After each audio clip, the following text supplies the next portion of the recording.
Assalamualaikum warahmatullahi wabarakatuh. Selamat berjumpa kembali teman-teman semuanya. Bersama saya Samsul Umar, praktisi pertanian di channel Maraja Organik. Teman-teman, di masa generatif tanaman padi tentu berawal dari masa vegetatif. Kemarin kita sudah menjelaskan bagaimana metode budidaya dengan SOP dari kami sehingga masa vegetatif itu berjalan secara maksimal. Nah, setelah tanaman padi di usia 45 atau maksimal di 50 hari itu sudah memasuki masa pramordia atau masa bunting dari setiap jenis-jenis varietas yang kita tanam. Pada saat masa bunting ini, kebutuhan air itu harus terpenuhi, harus tercukupi. Kenapa? Karena nutrisi ini akan didorong dari akar tanaman menuju malai itu dengan bantuan air. Sehingga di masa generatif itu wajib hukumnya menggenangi sawah kita dengan air. Nah, apakah di masa generatif ini tidak memerlukan lagi pupuk atau nutrisi? Jawabannya adalah tetap membutuhkan. Tetapi begitu dia di masa vegetatif, unsur-unsur nutrisi itu biasanya dicadangkan untuk mensupport nanti di masa generatif. Jadi kalau misalnya masih mau melakukan pemupukan di masa generatif, sebaiknya dipilih unsur-unsurnya. Misalnya kalau mau menambahkan unsur kalium fosfat atau juga menambahkan unsur kalsium, magnesium, dan sulfur. Nah, tetapi kalau di SOP kami fokuskan untuk pemberian pupuk itu di masa vegetatif. Adapun di masa generatif paling menambahkan unsur-unsur kalsium ataupun kandungan-kandungan yang ada magnesium dan sulfurnya. Nah, teman-teman, waktu melakukan pengendalian hama di masa generatif itu harusnya dimulai dari masa pramordia.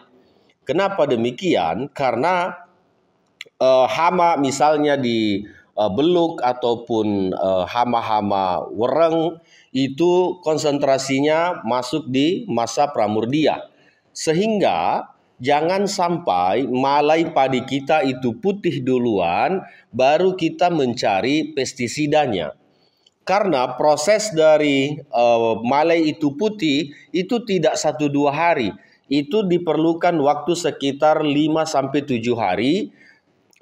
Tanaman padi kita terserang, baru mulai kelihatan malainya putih, diserang oleh beluk.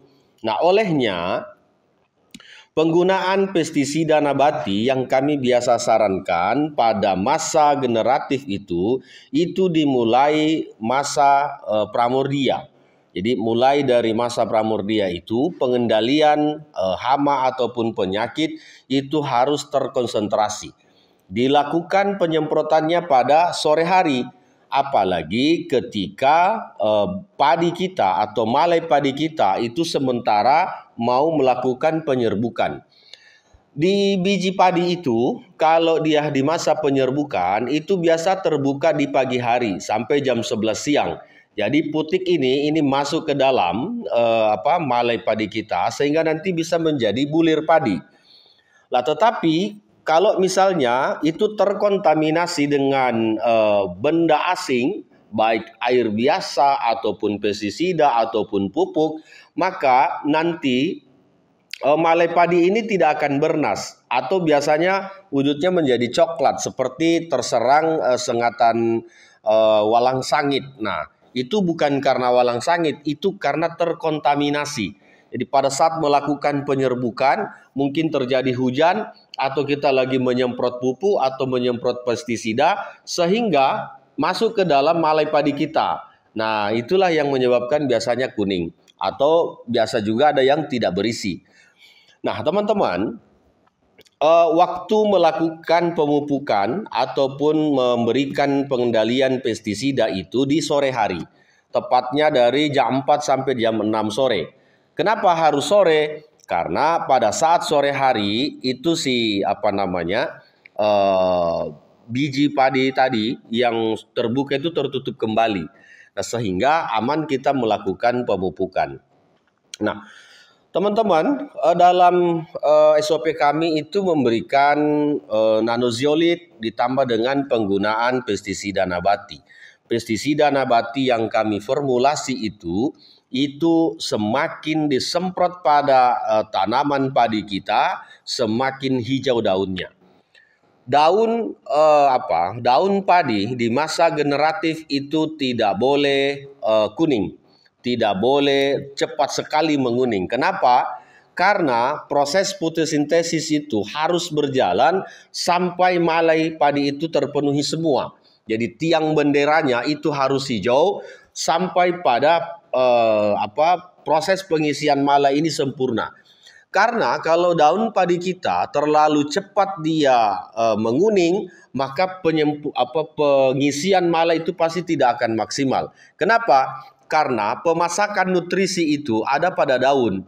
Jadi kalau daunnya itu terlalu cepat kuningnya, maka tentu pengisian itu tidak akan sempurna. Jadi tiang bendera itu harus tetap tegak, harus tetap hijau, dan pengisian malai sudah sempurna duluan. Unsur apa yang harus kita berikan? Unsur-unsur yang harus kita berikan itu bukan lagi pada nitrogen, tetapi unsur yang membantu klorofil daun itu, yakni unsur magnesium dan unsur sulfur. Nah, di pestisida nabati yang kami formulasi itu ada unsur kandungan magnesium dengan sulfur. Sehingga begitu itu disemprotkan di masa generatif, maka bisa mempertahankan kehijauan daun sehingga pengisian malai itu bisa sempurna. Nah, teman-teman, usahakan di masa generatif ini itu tidak kekurangan air atau tidak kekeringan. Kenapa? Karena itu tadi, nutrisi ini akan didorong dengan sebesar-besarnya dari akar menuju ke malai. Itu membutuhkan air yang banyak. Sehingga jangan pada masa vegetatif dibanyakin airnya, masa generatif dikeringkan. Itu terbalik. Yang benar adalah masa vegetatif itu dikurangi airnya kalau bisa dikeringkan. Kalau masa generatif, masa pembuahan itu sebaiknya airnya dipenuhi, khusus untuk tanaman padi. Ini sudah kami lakukan dan terbukti sangat efektif. Tetapi masa generatif ini tidak berdiri sendiri. Dia harus dimulai dari pengolahan lahan, pemeliharaan di masa vegetatif atau pertumbuhan, begitu juga pemeliharaan di masa generatif atau di pembuahan. Kalau tiga aspek ini kita penuhi dengan baik, pemberian pembenah tanah pada saat pengolahan lahan, ditambah lagi di masa vegetatif, menyempurnakan nutrisi, memporsir nutrisi di situ sehingga anakannya banyak, batang padinya keras, daunnya menjadi tebal, maka tentu di masa generatif juga akan maksimal. Yang perlu diperhatikan adalah air jangan sampai kurang pada masa generatif. Harus banyak airnya, harus direndam, ditutup pematang sawahnya sehingga kebutuhan air yang dibutuhkan oleh tanaman padi ini bisa maksimal. Teman-teman, dalam pendampingan yang kami lakukan sudah banyak sekali teman-teman yang bisa panen di atas 10 ton. Ada yang 11, ada yang 12, ada yang 13 ton. Kami dengan SOP ini sudah mengujinya beberapa musim, bertahun-tahun. Karena itulah kenapa kami berani menggaransi kalau Anda mengikuti SOP yang kami berikan, pasti tanaman padi Anda akan berhasil.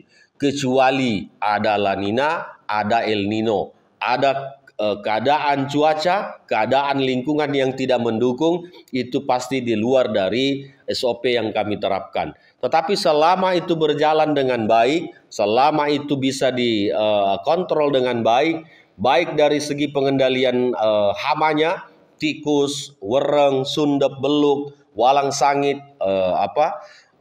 burung pipit itu kami hanya punya satu formulasi pestisida nabati yang bisa menghalau semua jenis hama dan penyakit itu. Begitu juga nanti pada proses pemupukan kami memformulasi banyak sekali. Ada nanosilika, ada nanokalsium, ada asam humat, ada pupuk organik cair yang berteknologi nano, ada pestisida nabati yang bisa menyempurnakan hasil panen teman-teman petani. Pada musim rendeng ini tentu kita mewaspadai terjadinya curah hujan yang tinggi, kelembaban yang tinggi, maka dari masa vegetatif ke masa generatif itu sebaiknya pengendalian hama dan penyakit terus kita upayakan. Penggunaan pestisida nabati itu jangan hanya pada saat kondisi tanaman Anda sudah terserang penyakit atau sudah terserang hama. Lebih baik berikan sebelum ada hama itu. Berikan pengendaliannya sebelum ada hama yang menyerang. Karena mencegah itu lebih baik daripada mengobati. Jadi sebaiknya jangan menunggu tanaman kita terserang hama dulu, baru kita melakukan pengendalian. Hama kaper, hama sundep, hama wereng, hama tikus ini adalah hama yang 100% menyerang tanaman padi. Maka olehnya kalau menggunakan pestisida nabati yang kami formulasi dari mulai vegetatif sampai ke generatif, kami yakin dan kami percaya bahwa insya Allah tanaman Anda akan sehat-sehat saja. Begitu juga dengan kandungan nutrisinya. Nanozeolit ini kita perlukan sebagai pembenah tanah bersama dengan asam humat, dan tak kalah pentingnya kami selalu mengarahkan teman-teman untuk menggunakan garam krosok. Begitu juga dengan NPK Fast Release yang formulasi terbaru yang bisa mendobrak, bisa membooster tanaman teman-teman semua agar pertumbuhannya maksimal dan pengisian buahnya atau bulirnya juga bisa maksimal. Itu saya kira teman-teman ulasan kami hari ini, bagaimana di masa generatif ini lebih banyak memperhatikan kecukupan air, kurangi airnya 10 hari sebelum panen. Tapi sebelum 10 hari sebelum panen ini upayakan airnya diperbanyak. Kenapa padi itu roboh pada saat masa pengisian malai? Karena kekurangan unsur silika, karena kekurangan unsur kalsium, karena kekurangan unsur kalium pada batangnya. Pada prinsipnya ketika tanaman padi kita itu panjang akarnya, keras batangnya, tebal daunnya, maka pasti dia tidak akan rontok. Nah, pasti dia tidak akan rebah. Tapi kalau yang kita berikan hanya unsur-unsur urea saja atau NPK saja, tidak ada jaminan bahwa di musim rendeng ini, di musim penghujan ini, padi Anda tidak roboh. Apalagi dengan suasana yang kelembaban tinggi, penyakit blas, penyakit hawar daun, penyakit kerdil rumput atau kerdil mala itu bisa menyerang tanaman padi kita. Ditambah lagi ada penyakit jamur oncong pada saat mala ini sudah keluar. Dengan pestisida nabati yang kami formulasi itu akan tuntas 100%. Serangan walang sangit juga demikian. Dengan pestisida yang kami formulasi itu bisa mengendalikannya 100%. Ditambah lagi burung pipit yang kadang-kadang juga menyebabkan petani gagal panen. Dengan formulasi pestisida nabati kami yakin dan kami percayai sudah dibuktikan di beberapa wilayah tanaman padinya aman terkendali. Demikian, terima kasih. Assalamualaikum warahmatullahi wabarakatuh.